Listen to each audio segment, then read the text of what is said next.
Hey everyone, and welcome back to Movie Thoughts. It's been almost 3 years, but Severance is finally back with Season 2.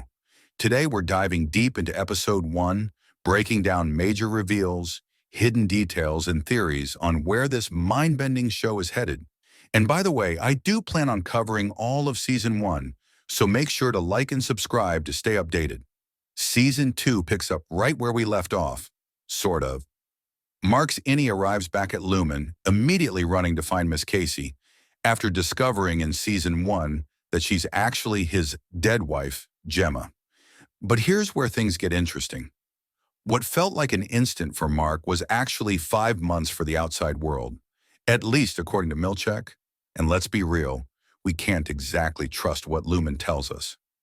Miss Casey was supposedly fired last season and sent down that eerie black hallway, the same one Irv's Audi has been obsessively painting. So, what's down there? Is it some kind of storage for severed employees? A place where memories are wiped and rebuilt?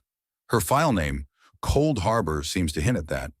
And speaking of memory manipulation, there's still the ongoing theory that macro data refinement, MDR, is actually reconstructing the consciousness of Lumen's founder, Keir Egan. The four bins, woe, frolic, dread, and malice, match Keir's four tempers. And let's not forget how certain numbers made Helly feel things last season. They were scary. The numbers were scary. Could it be some kind of subconscious connection between all severed employees? Now, let's talk about Milchek's damage control. He tells Mark that his former MDR co-workers wanted nothing to do with him, but that he begged to come back. We know that's a lie because Mark's Audi was considering quitting Lumen altogether in the Season 1 finale. Then there's this obviously Photoshopped newspaper article claiming the macro data uprising made them heroes, and even suggesting Mark's brother-in-law, Rickon, now supports Lumen. Yeah, I'm not buying any of it.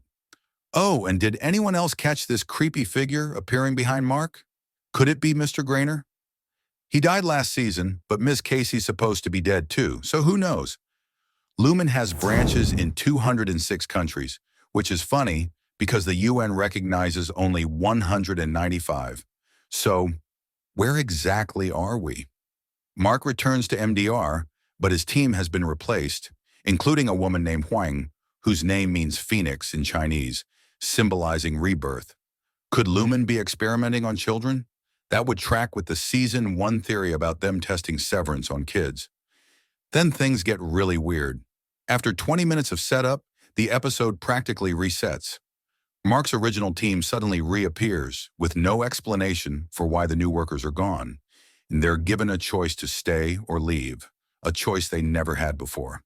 But let's be honest, Lumen is clearly manipulating them. Dylan wants to see his family. Irv is heartbroken over Bert. And Helly? She seems way too invested in staying, which makes me wonder, are we even dealing with the same Helly R? Could this be Helena Egan herself playing a different game? Before we wrap up, let's talk about this. The data on Miss Casey suggests she's being monitored, temperature, heart rate, even electronic data packets. And this latter here looks like DNA.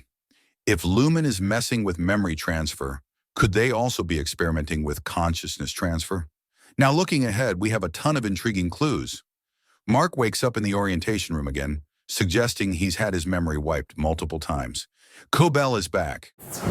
Reg, the woman who helped Pete E. last season, is making moves. And yes, the goats return, this time in what appears to be an entire department for them. What are they doing?